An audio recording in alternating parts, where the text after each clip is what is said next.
All right, in this little series, we're going to be focusing on what's known as cover for action.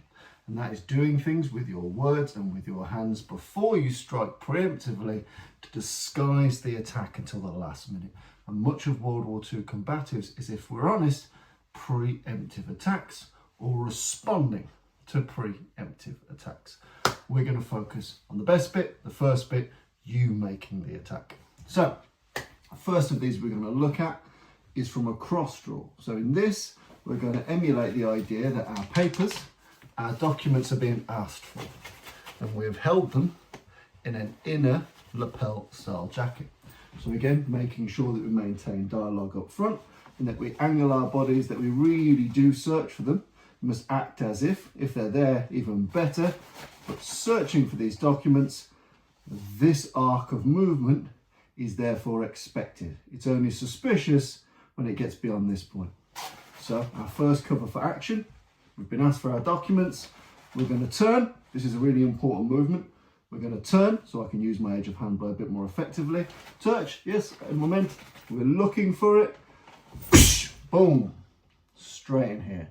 You'll notice that my body weight travels with the shot.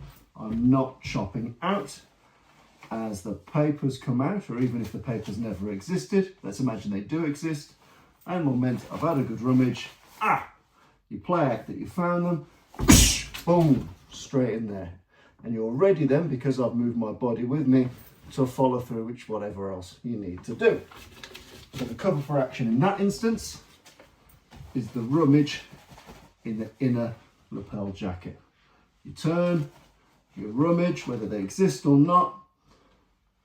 As they come out, and moment, boom, hips on it. That might be followed by a series of these. So you might start to drill it, but the first one is a short, sharp hack, and the rest follow suit. And moment, bitter. Boom, boom, boom. Driving forwards. Nice, simple cover for action on a edge of. Next cover for action is going to be coming from something that's on the same side. So it could be a trouser pocket, or if you've got a safari jacket on like myself, the jacket pocket here. So again, the subterfuge, we've been asked for a document check. You're discussing, in moment bitte. This time you put your body weight down. Your chin being down is normal now because we're looking. The chin down is an important feature if you're going to preemptively strike, because people will clock you back.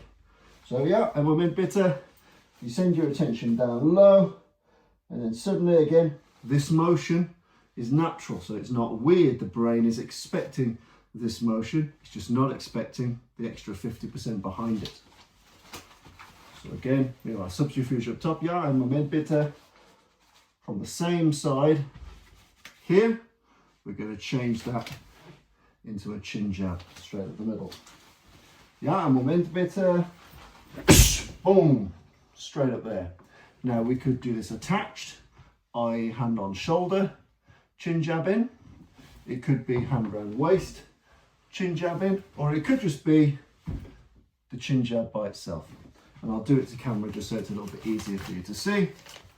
So again, whether the documents are real or not, it doesn't matter.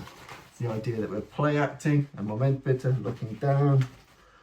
When this comes up, and then we're hitting with the hard central part of the palm underneath the jaw, rattling the brain. So our cover for action is digging in the trouser pocket or the same side jacket pocket. In this instance, maybe these papers never even existed, but he needs to think they do. Moment bitte, boom, straight up the pipe. I'll do it this side, moment bitte, chin down, boom, straight up here. Hard central part of the palm, right underneath the jaw. And then again, always be ready to follow up with what action is. We've already been rumbled a bit, and we've been asked to give our hands for cuffs. We're going to proactively put them out there. So again, being cuffed is a dangerous thing to be, so we don't want that. So we're going to offer the hands to be cuffed. Again, this is a normal action. We're going to take a driving step forward. We're going to deliver a double chin jab. The feet are important. Don't just reach.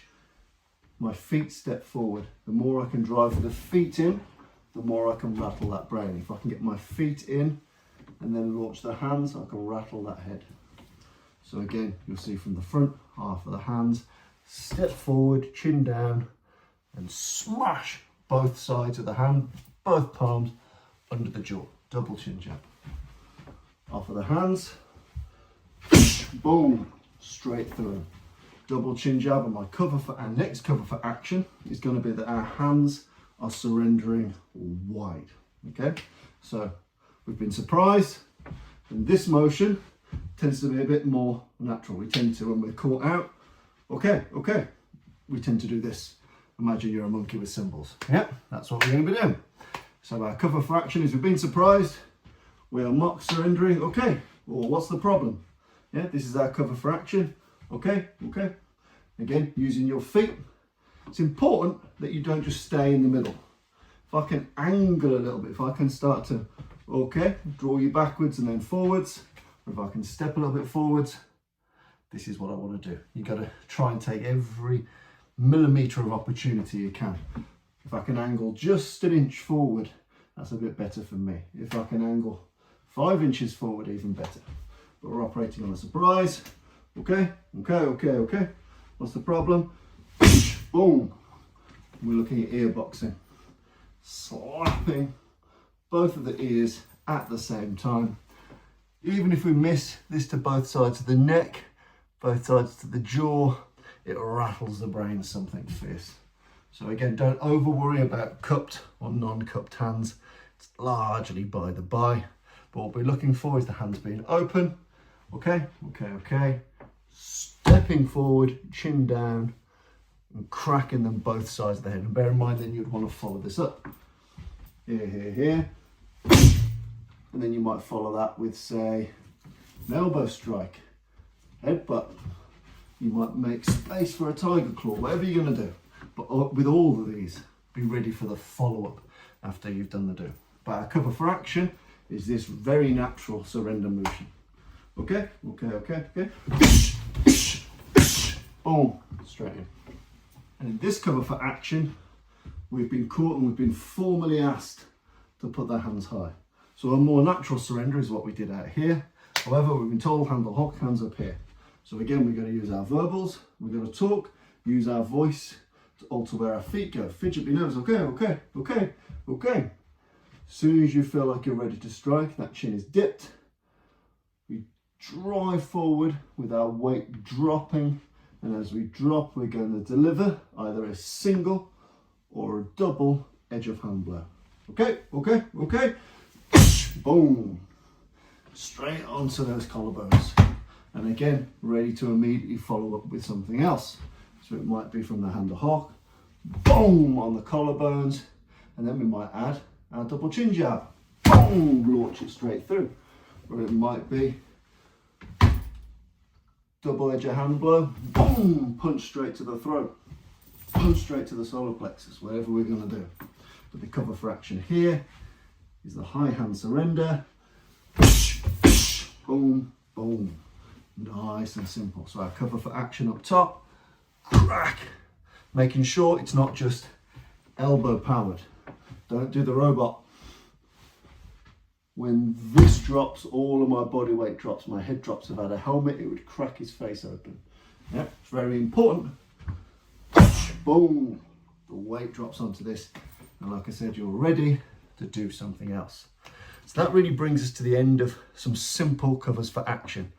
A document check, inner lapel, edge of hand, a document check, lower jacket or pocket, boom, chin jab. We're looking at types of surrender. So you might have open-handed surrender, double ear box. You might have high-handed surrender, double edge of hand blow. You've got loads of different options from there to play with, but those are just some simple covers for action that you can play with.